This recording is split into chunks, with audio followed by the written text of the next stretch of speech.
Hello, this is your teacher, Professor Keener. Students often ask whether there is one right way to interpret a work of literature. I would answer that no, there is not one right way, but there are more reasonable interpretations and less reasonable ones. In this presentation, you will see how to make a reasonable inference about literature. Let's begin by reading a very short story. Here's the story by Richard Brautigan. It's very hard to live in a studio apartment in San Jose with a man who is learning to play the violin. That's what she told the police when she handed them the empty revolver. Now, let's ask, what inferences can you draw about the story? An inference is simply something that is not directly stated. Some possible inferences you might have come up with are that, for one, she shot the man. Most readers, in fact, leap to this conclusion. However, some readers might argue that she wanted to shoot the man but did not and simply turned herself into the police. Other readers might conclude that she tried to shoot him but that the neighbors called the police. These are all inferences since none of these ideas are directly stated in the story. Now, consider what textual evidence you have to support your inference. Textual evidence is anything in the story, any word, detail, dialogue, or even piece of punctuation, anything directly written in the story. For instance, if you believe that the woman in the story shot the man, you might point to the details in the story, such as the empty revolver and the police. You might also point to the quote in which she says, "It's very hard to live in a studio apartment in San Jose with a man who is learning to play the violin." However, in order to make your inference convincing, you should explain how the evidence in the story supports your inference. Your explanation is important because not all readers may make the same inferences. They may not see the same meaning in the details as you do.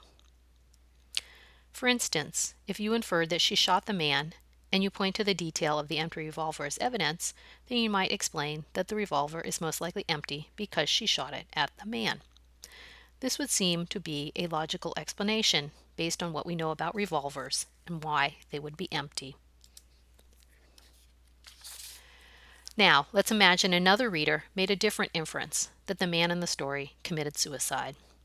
As evidence, that reader might point to the empty revolver and argue that the gun is empty because the man shot himself.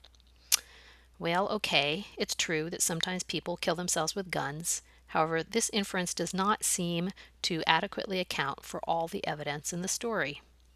Why, for instance, would the woman say that it's difficult to live with a man who's learning to play the violin?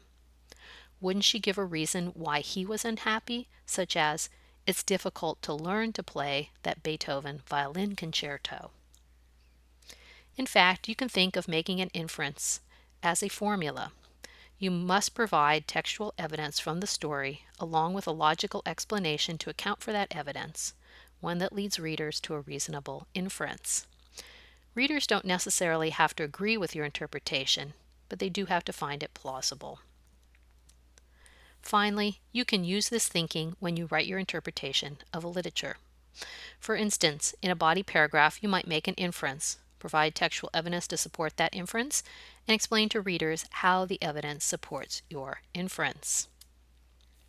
Here is a paragraph making inferences from the story using textual evidence in the form of quotes and specific details, as well as explanations to tie the evidence to the inference that the woman in the story shot the man. In Richard Brautigan's very short story, it's implied that a woman shot a man. How do we know? For one, she had a motive. As the woman confesses to the police, it's very hard to live in a studio apartment in San Jose with a man who's learning to play the violin. Secondly, she had the means, a revolver, which she hands over, noticeably empty, to the police. An empty gun, a confession, and a police presence lead readers to suspect a crime. Assault if the budding violinist was lucky, or murder if he was not. To sum up, remember the formula. Use textual evidence along with logical explanations to draw reasonable inferences about literature. Use this pattern when you write about literature that we'll read in this class.